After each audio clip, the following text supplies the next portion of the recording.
A principios de la década de 1990, las calles de Dallas, Texas, escondían un horror que desconcertó incluso a los detectives más curtidos.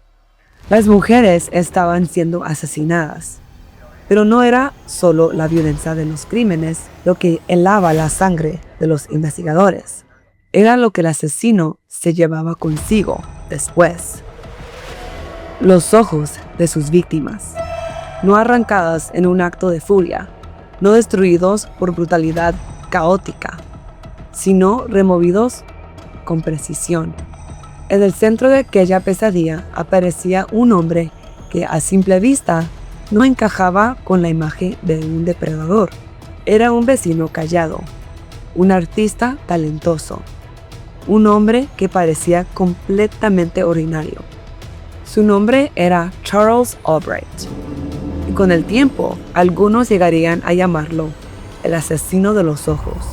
Bienvenidos una vez más, queridos oyentes, a este rincón donde la muerte no es solo un final, sino una historia que exige ser contada.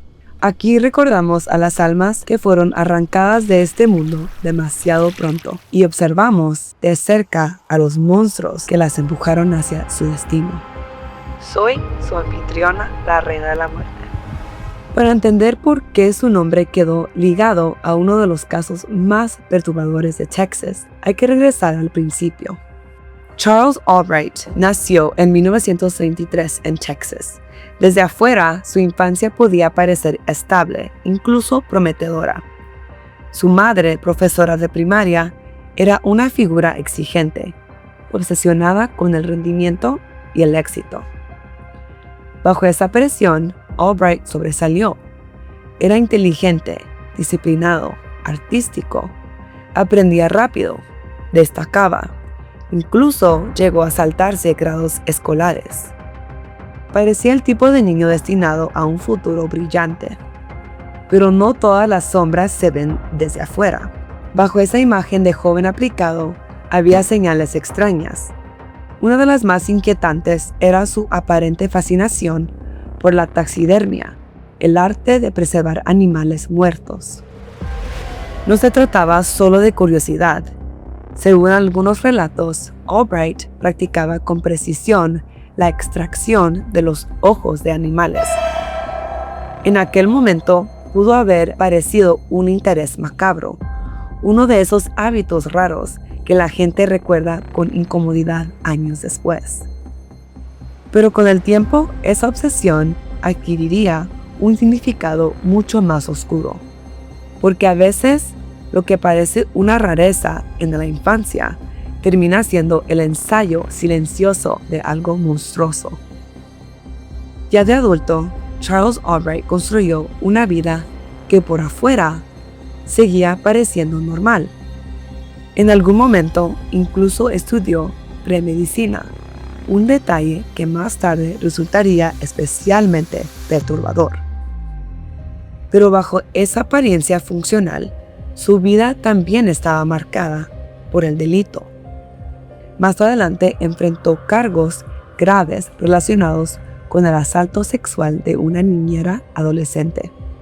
Eran acusaciones serias, alarmantes, el tipo de antecedentes que deberían haber encendido todas las alertas. Sin embargo, Charles Albright pasó relativamente poco tiempo en prisión. Con los años terminó instalado en un vecindario tranquilo de Dallas. Para quienes lo rodeaban, no era una figura especialmente memorable.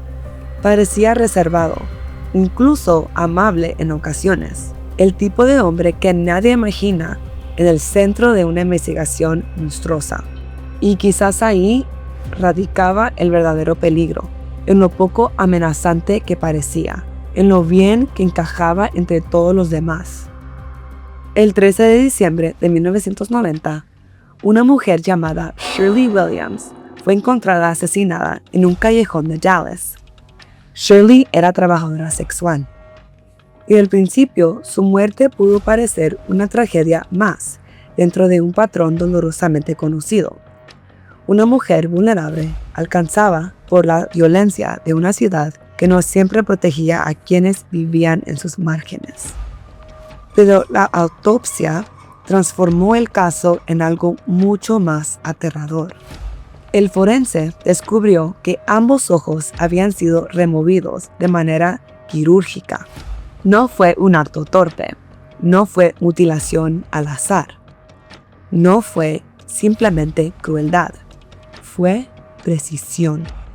En ese instante los investigadores entendieron que no estaban frente a un asesinato común. Había intención, había método, había una firma.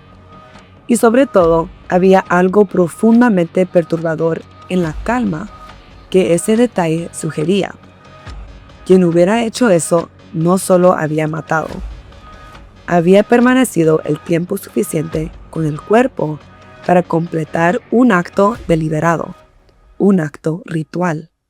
Y pronto quedaría claro que Shirley no sería la única. Susan Peterson fue encontrada asesinada en circunstancias similares. Después apareció Mary Pratt. Y de nuevo, el mismo detalle imposible de ignorar. Los ojos habían sido removidos. Ya no podía hablarse de coincidencia. Ya no podía hablarse de un estallido aislado. Había un patrón. Las víctimas eran mujeres vulnerables, en su mayoría trabajadoras sexuales. Habían sido atacadas con arma de fuego. Y después de la muerte, el asesino se tomaba el tiempo de hacer algo que no respondía a ninguna lógica común. Se llevaba los ojos. La policía de Dallas entendió entonces que estaba cazando a un asesino serial, pero no a uno cualquiera. Estaban buscando a un hombre con una firma tan extraña, tan específica, tan escalofriante, que incluso entre los casos más brutales resultaba difícil de procesar.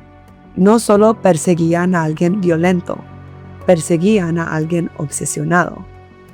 Y una obsesión así rara vez desaparece por sí sola.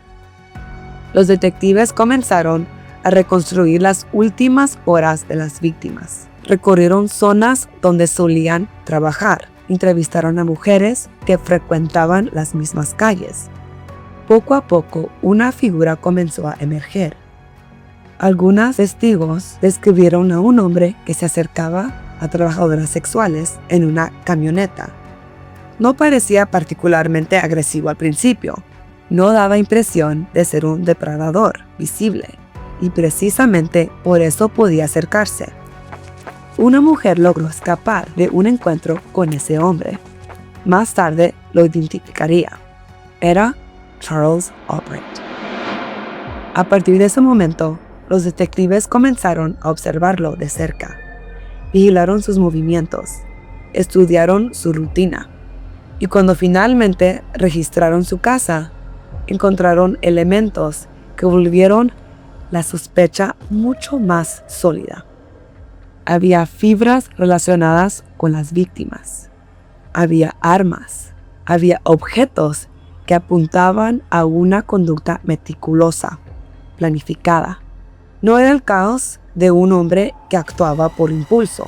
Era el rastro de alguien que preparaba, ejecutaba y luego regresaba a su vida cotidiana. Charles Albright fue arrestado en 1991 y con su arresto, el hombre callado del vecindario dejó de ser una rareza más de Dallas para convertirse en el rostro de una pesadilla. Durante el juicio, la fiscalía presentó evidencia forense que vinculaba a Albright con el asesinato de Shirley Williams. El caso se construyó sobre rastros físicos, testimonios y un patrón que resultaba imposible ignorar.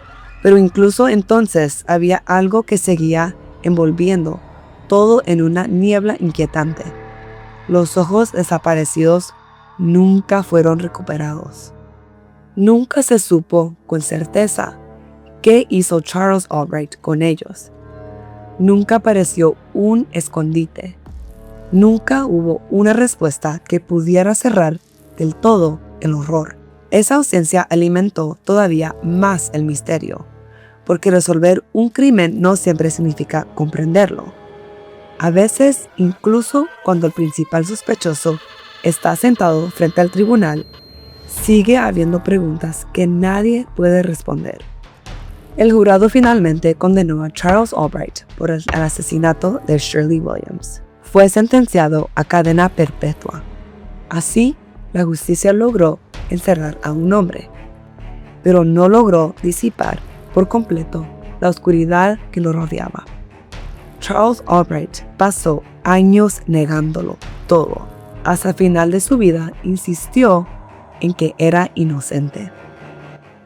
La gran pregunta que quedó flotando no fue solo quién mató.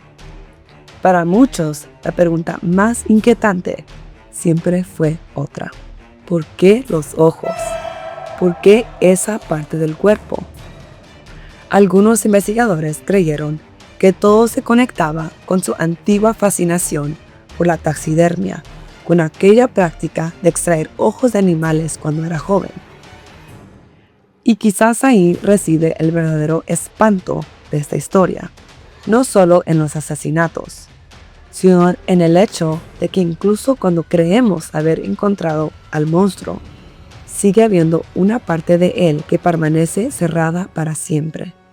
Porque hay crímenes que logramos resolver y luego están aquellos que, incluso resueltos, jamás llegamos a entender del todo. Y tal vez esa sea la parte más aterradora de todas. Que algunas mentes no pueden explicarse, que algunos impulsos no pueden traducirse en lógica. Gracias por acompañarme una vez más en este oscuro recorrido. Soy la Reina de la Muerte. Hasta la próxima. Y recuerden, amigos, la muerte viene por todos. ¿Cuándo crees que vendrá por ti?